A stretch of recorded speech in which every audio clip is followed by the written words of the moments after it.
Alright, this is my 72-hour kit. The last time I made this video was for YouTube and it turned out overly long, so I'm going to try to do a better job in this video.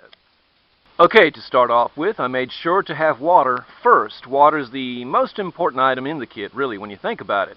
I do not follow, well, I should correct myself, I did not follow the rule of 1 gallon per person per day with this particular 72-hour kit. This is for drinking water only, and that should be sufficient for about 3 days. And the very next thing I got was a can opener. Kind of an essential piece of equipment there. Okay, here's breakfast. I'm going to eat 1 can of pineapple, drink 1 glass of milk, eat 1 Cliff Bar, and these right here, this is chorizo sausage. It keeps for about a year in this package. I figured that would be a good meal plan for breakfast. For lunch, 1 can of ravioli, 1 can of baked beans. Give me plenty of calories to make it through to dinner time.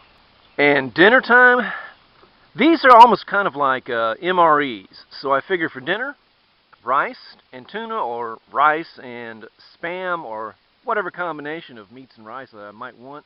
Last but not least, oh, hit my camera, hot sauce. Eating the same thing day after day can be very monotonous, so I always manage to get a jar of hot sauce.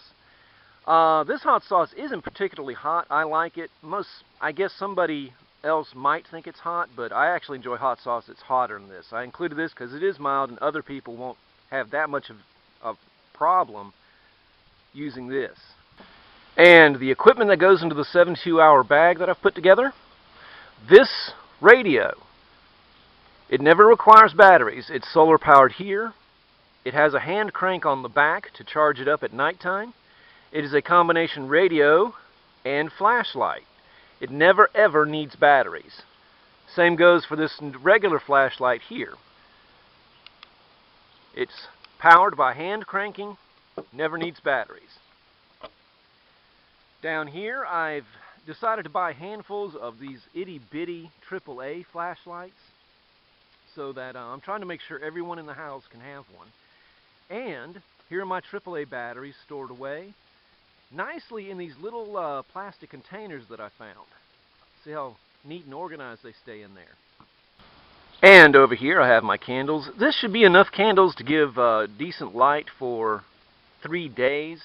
Just one of these candles burns for a long time. Hours, actually. Also, these cheap in-the-jar candles like this, they only cost $1 at places like the dollar store or Walmart. Also, a small handful of lighters with a rubber band to keep the butane fuel from leaking out. And I made sure to include 2 first aid kits to go right into the bag. Maybe I can use one and maybe pass one out to someone else who needs one. But I wanted to make sure I had enough small items like Band-Aids and disinfectant and whatnot. And that is the entire 72-hour bag stretched out on this picnic table. And as you can see, every bit of that fits nicely into this one bag. This is the very beginning for preparations. I consider this, just the barest minimum to be prepared with, just 72 hours worth of supplies. Of course, I think that people really ought to store more. And that's it for this video, trying to keep it short. This is Lawborn. So long and God bless.